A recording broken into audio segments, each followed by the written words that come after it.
Combating poverty in the developing world. While there are similarities about the challenges people living in extreme poverty face around the world, every community is unique. As we think about how best to help countries and people move out of poverty, we have to start with and listen to the actual people we want to help. As Haifer, Barefoot College, the various water well programs, and countless others do in their work. This may sound obvious, but it isn't to everyone and it doesn't always happen. Imagine how you would feel if an outsider came to your community to tell you the right answer instead of asking you what you thought the problems were and what you wanted to see happen to make life safer, healthier, and wealthier. While it's clear that clean water, improved sanitation, more and better educational opportunities, better health care, better roads, more jobs, and more honest and competent governments are all crucial to combating extreme poverty, any solution has to reflect what each community wants. Clearly, this is easier in places that are safe and stable than in places embroiled in war or where there are corrupt governments. And sometimes it's not about talking with governments so much as recognizing and supporting individuals who are already lifting themselves and their communities out of poverty. You may have heard of the boy who harnessed the wind, William Kamkwamba. Born in 1987 in Malawi, William grew up in a village with no electricity or running water, and in a family that barely survived on the food it grew, with a little left over to pay for school.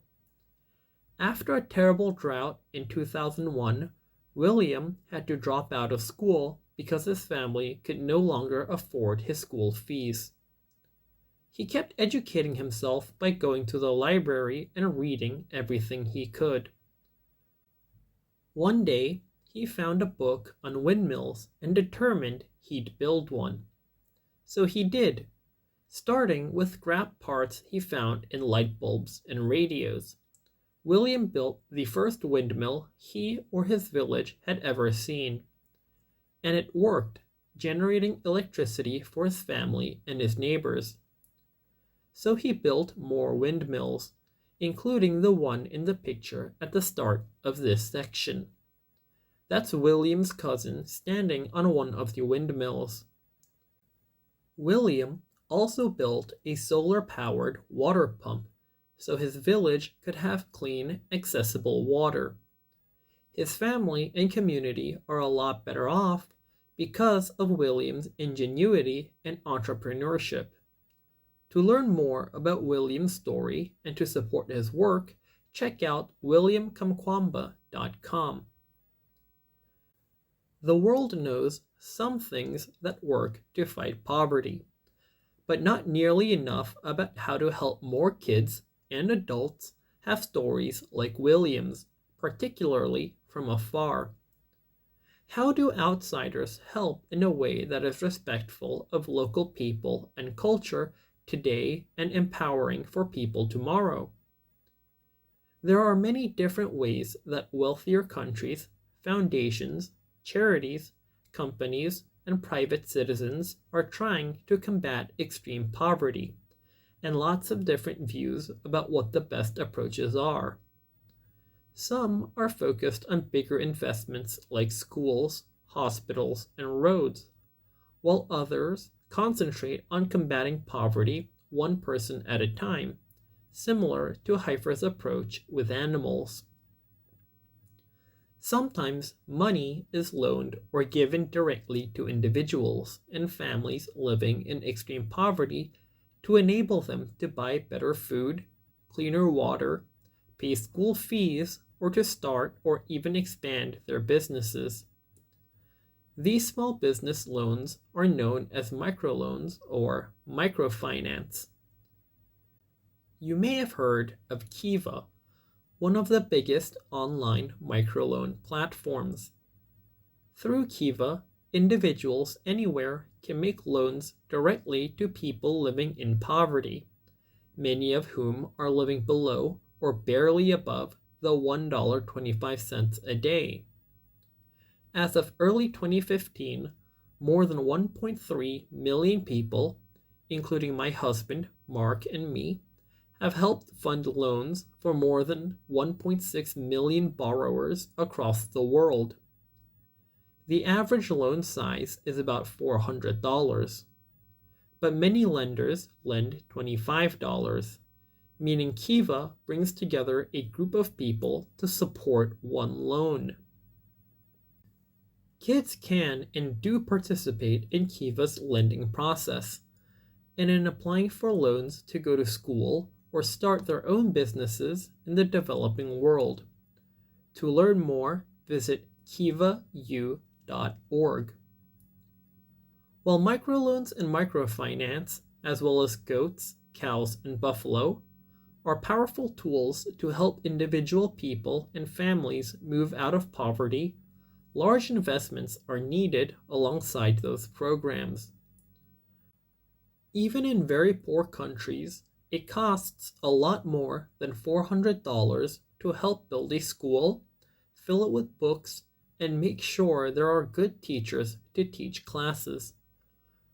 Or to train a hospital and train the doctors, nurses, and staff, as well as buy the equipment, medicines, and tools needed to provide good health care. Similarly, it costs more than $400 to build and maintain a road, cell phone towers, or a banking system, all of which are important in helping economies grow and countries move out of poverty. Remember our papermaker?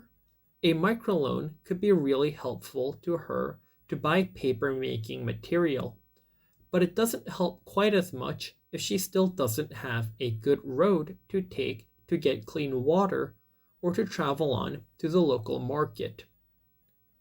That's generally where wealthier donor countries like the US, the UK, Germany, Japan, Norway, and Australia, or big institutions like the World Bank that pool together money from wealthier countries, come in.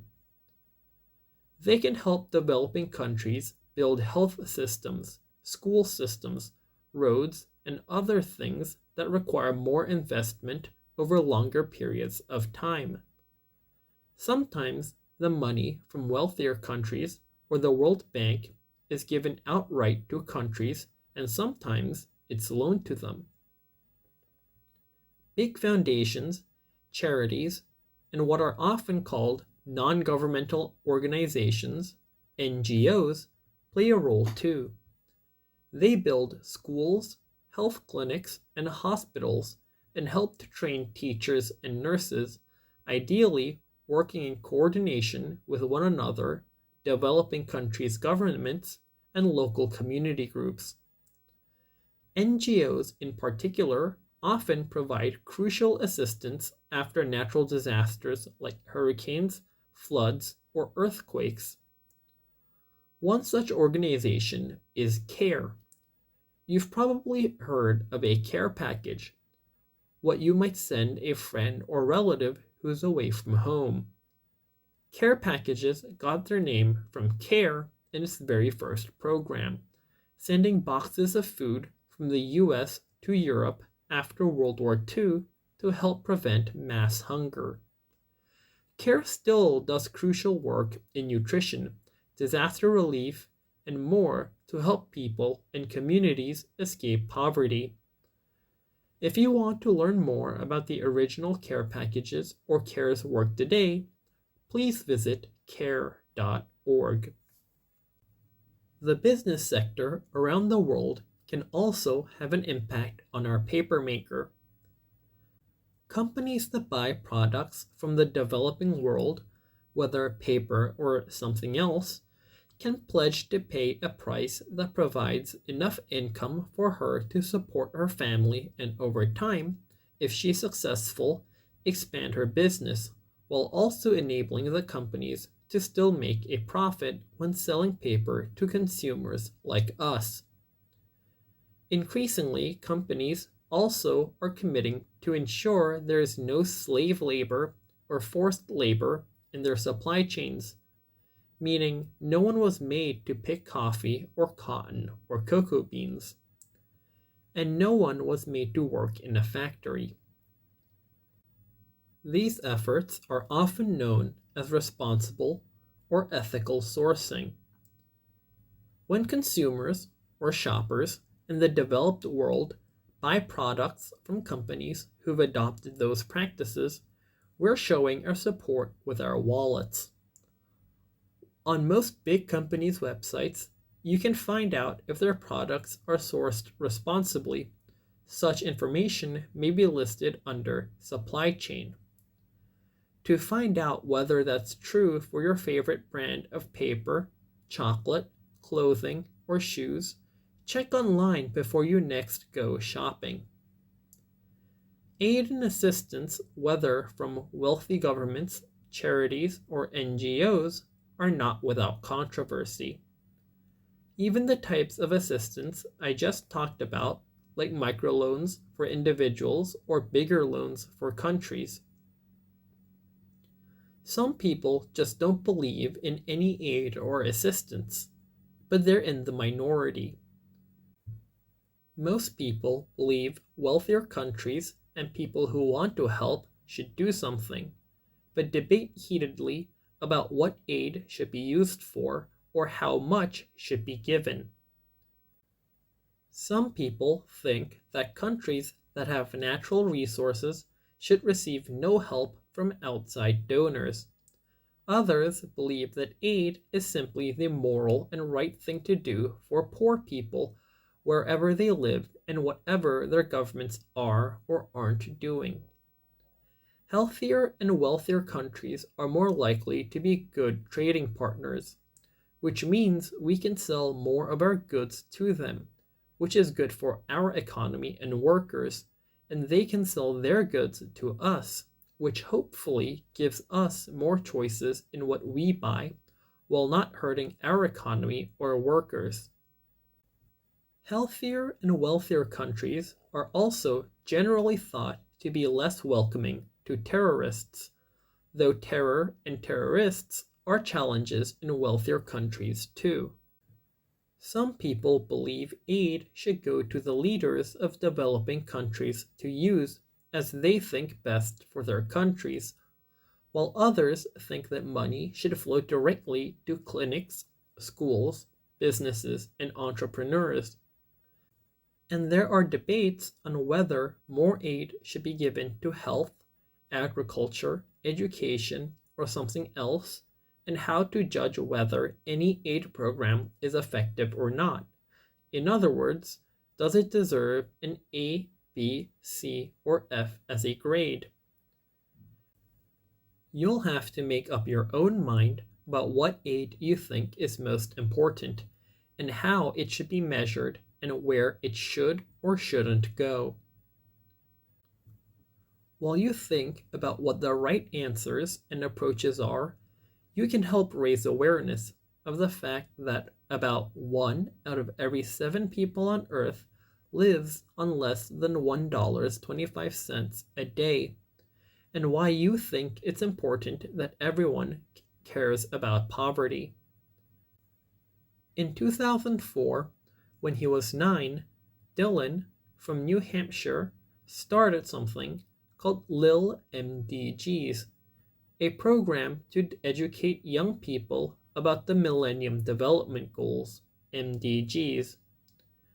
Dylan knew that in 2000, world leaders had created the MDGs to help the world combat poverty and hunger, and to help more mothers and children lead healthier lives among their priorities.